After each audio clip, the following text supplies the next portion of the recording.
Welcome back students आज हम हिंदी व्याकरण में चैप्टर 15 की स्टडी करेंगे।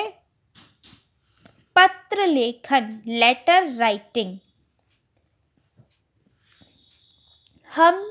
हमें अनेक कारणों से अपने मित्रों, रिश्तेदारों व अन्य व्यक्तियों को पत्र लिखना पड़ता है। पत्र के माध्यम से हम अपनी बात दूसरे व्यक्तियों तक पहुंचाते हैं। मतलब जो हमसे दूर रहते हैं उनके लिए हम क्या करते हैं, पत्र भेजते हैं। जिन तक हम नहीं पहुंच सकते उन्हें हम क्या करते हैं, पत्र भेजते हैं। जैसे हमारे मित्र हैं, रिश्तेदार हैं या अन्य व्यक्ति हैं, या कई बार हमें कई ऑफिशियल वर्क के लिए भी क्या होता है, पत्र, लेटर या एप्लीकेशन को लिखना होता है। तो ये क्या होता है, पत्र लिखते समय हमें निम्नलिखित बातों का ध्यान रखना चाहिए। क्या क्या बातें हैं? पत्र साफ अक्षरों में लिखना चाहिए। पत्र में सरल भाषा में बातें लिखनी चाहिए। मतलब कि सरल भाषा होनी चाहिए जो कि पढ़ने वाले को सही से समझ आ सके। पता ठीक लिखना चाहिए और बात कम शब्दों में लिखनी चाहिए। मतलब कि उसमें जो पता है उसे सही लिखना चाहिए, और जो बात है, हमारी जो बात है, हम जो कहना चाह रहे हैं उसे बात पूरी भी हो जाए और वहाँ लिखने में जो शब्द हैं वो भी कम हो। इस तरीके से हम पत्र लिखते हैं। पत्र जो होते हैं वो क्या होते हैं, पत्रों के प्रकार। पत्र दो प्रकार के होते हैं। एक तो होते हैं व्यक्तिगत पत्र और एक होते हैं औपचारिक पत्र। व्यक्तिगत पत्र में क्या होता है, व्यक्तिगत पत्र अपने परिवार वालों, मित्रों तथा रिश्तेदारों आदि को लिखे जाते हैं।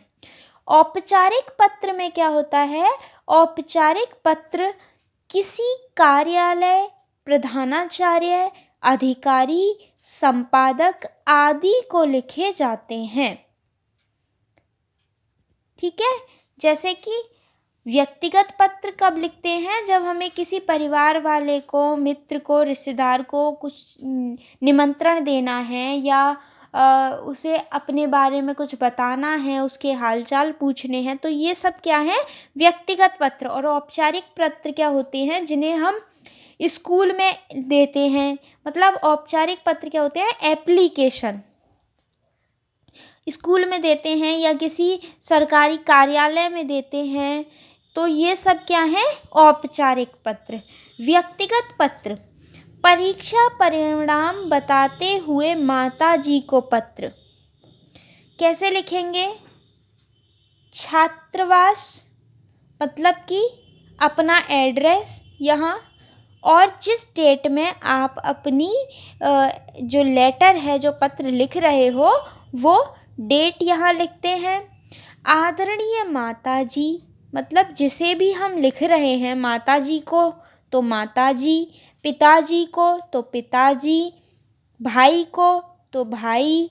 आदरणीय माताजी, सादर प्रणाम। मैं यहाँ कुशल पूर्वक हूँ। आशा है कि घर पर सब कुशल होंगे। माताजी, आज ही मेरा वार्षिक परीक्षा परिणाम आया है। मैं फिर जितने भी प्रतिशत अंक आते हैं वो उतने प्रतिशत अंकों से उत्तीर्ण हुआ हूँ। आपके आशीर्वाद से मैं कक्षा में प्रथम आया हूँ। मैं अगले हफ्ते अपनी छुट्टियाँ आपके साथ बिताने घर आ रहा हूँ। मतलब कि जो भी बात आपको कुछ कहनी होती है वो आप इसमें लिख देते हैं। फिर पिताजी को प्रणाम व शिखा को प्यार। मतलब कि पिताजी को प्रणाम किया और अपने जो छोटा भाई बहन होते हैं उनके लिए को प्यार। अब आपका आज्ञाकारी पुत्र, अपना नाम लिखते हैं यहाँ। इस तरीके से व्यक्तिगत पत्र लिखते हैं। परीक्षा परिणाम बताते हुए माताजी को पत्र।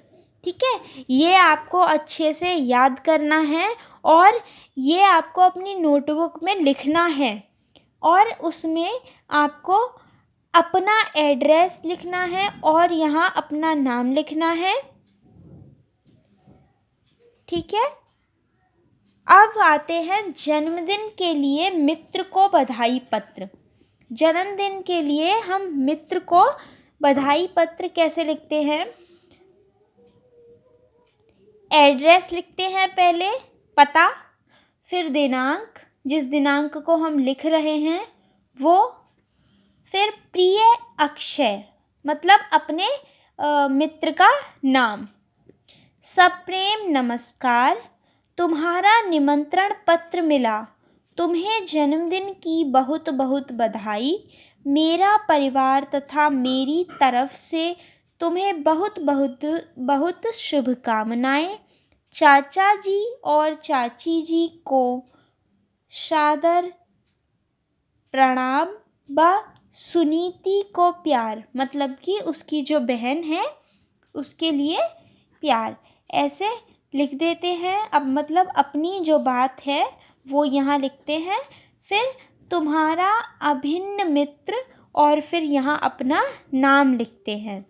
ठीक है, ये भी आपको इसको अपनी नोटबुक में नोट करना है और यहाँ अपना एड्रेस लिखना है, यहाँ डेट लिखनी है और यहाँ अपने मित्र का नाम लिखना है और यहाँ अपना नाम लिखना है। ठीक है, बाकी पूरा उसे इसी तरीके से लिखना है। यहाँ भी आपको नाम चेंज करना है। ये पत्र आपको याद करना है और अपनी नोटबुक में नोट करना है।